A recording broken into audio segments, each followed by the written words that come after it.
નમસ્કાર દર્શક મિત્રો, હું છું સમીર આડિયા, બોલે તો આપનો સેમ સર. અને આજે હું બીજી એક નવીન માહિતી લઈને આવ્યો છું, થોડીક ડીપ છે. ORS, ઓરલ રિહાઇડ્રેશન સોલ્યુશન, કાઉન્સમાં આવે છે I.P. હવે આ I.P. શું છે ને એ તમારે કોમેન્ટ સેક્શનમાં દબદબાટી ફટકારજો કે ભાઈ I.P. જે છે શું ખરેખર. આગળની બ્રીફ માહિતી આજે આપીએ, જોઈએ આપણે. હવે ORS, ઓરલ રિહાઇડ્રેશન સોલ્યુશન, બરાબર છે.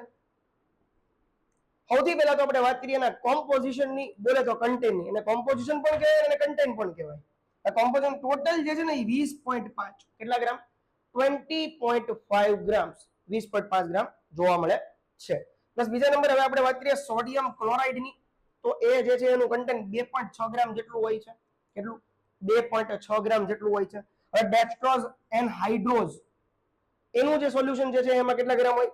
તો કે 13.5 ગ્રામ જેટલું હોય એનું કન્ટેન. એમાં પોટેશિયમ ક્લોરાઇડ, પોટેશિયમ ક્લોરાઇડ કેટલું હોય એ આપણે જોઈ લઈએ.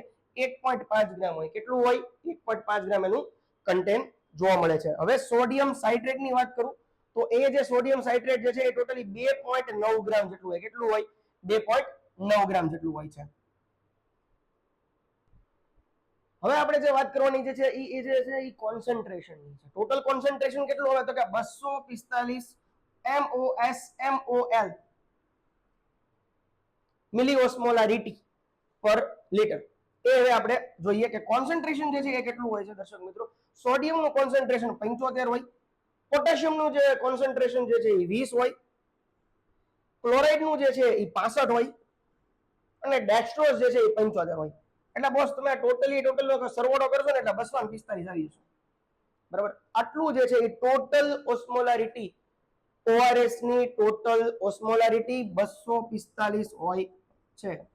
આ એક વસ્તુ ખાસ મગજમાં યાદ રાખવાની છે કે ટોટલ ORS ની ઓસ્મોલારિટી છે એ 245 જેટલી હોય છે.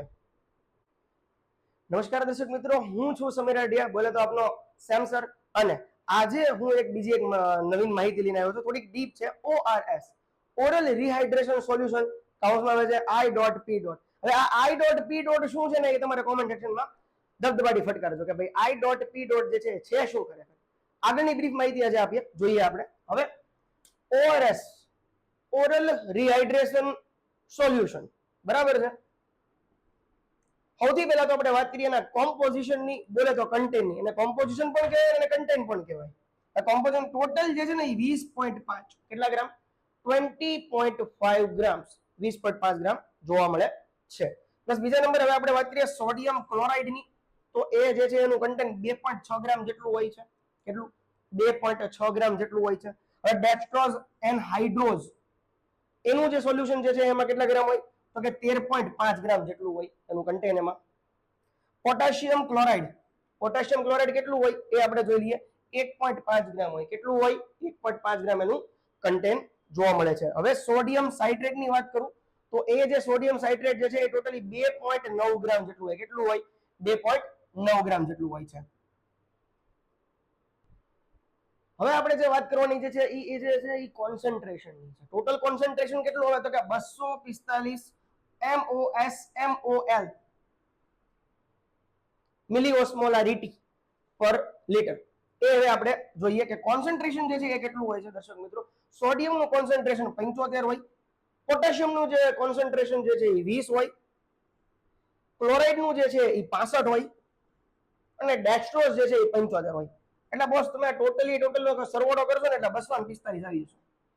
બરાબર. આટલું જે છે એ ટોટલ ઓસ્મોલારિટી, ORS ની ટોટલ ઓસ્મોલારિટી 245 હોય છે.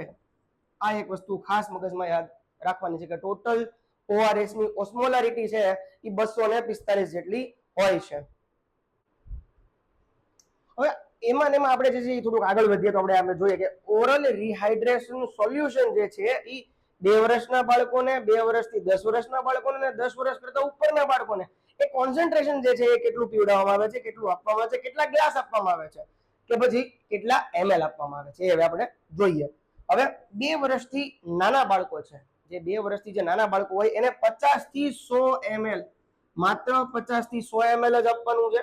બરાબર. 100 ml કરતા ml પણ વધારે આપવાનું નથી. હવે એનો ગ્લાસ જોવા જઈએ ને, ગ્લાસ તો એક આખો ગ્લાસ હોય એના 4 ભાગ પડે, પહેલો, બીજો, ત્રીજો અને ચોથો, એટલે ચોથો ભાગ, 1/4 ભાગ જેટલો તેનો ગ્લાસ આપવાનો છે, વધારે ગ્લાસ એને આપવાનો નથી. હવે આગળ વધીએ. 2 થી 10 વર્ષના બાળકોને જે છે એ 100 થી 200 ml, કેટલું? 100 થી 200 ml, માત્ર ને માત્ર 100 થી 200 ml આપવાનું છે. એટલે એનો ગ્લાસ કેટલો થશે? તો કે અડધો, હાફ ગ્લાસ થશે 2 થી 10 વર્ષના બાળકોને. અને એની પછી આપણે જોઈએ કે 10 વર્ષથી ઉપરના લોકોને કેટલો આપવાનો? 10 વર્ષથી જેટલા પણ જે ઉપરના લોકો જે છે એને બની શકે ને એટલો આપવાનો, બની શકે એટલો, જેટલું બને એટલું જે છે એ લોકોને પીવડાવવું ફાયદાકારક છે. આશા છે કે આ ટોટલી માહિતી જે છે ORS ની, ઓરલ રિહાઇડ્રેશન સોલ્યુશન ની, એ તમને પૂરતી છે. અને એક સ્ટાર્ટિંગમાં સવાલ કીધો તો I.P, એ ખાસ કોમેન્ટ સેક્શનમાં કહેજો કે ભાઈ I.P જે છે એ શું છે. Thank you. આવી નવી ડીપલી માહિતી મેળવવા માટે અને ડેઈલી માહિતી મેળવવા માટે જે છે એ સેમ્સ નર્સિંગ પ્લસ ક્લાસીસને ફટાફટ ફોલો કરો, મોજ કરો, ભણો અને પાસ થાઓ. Thank you.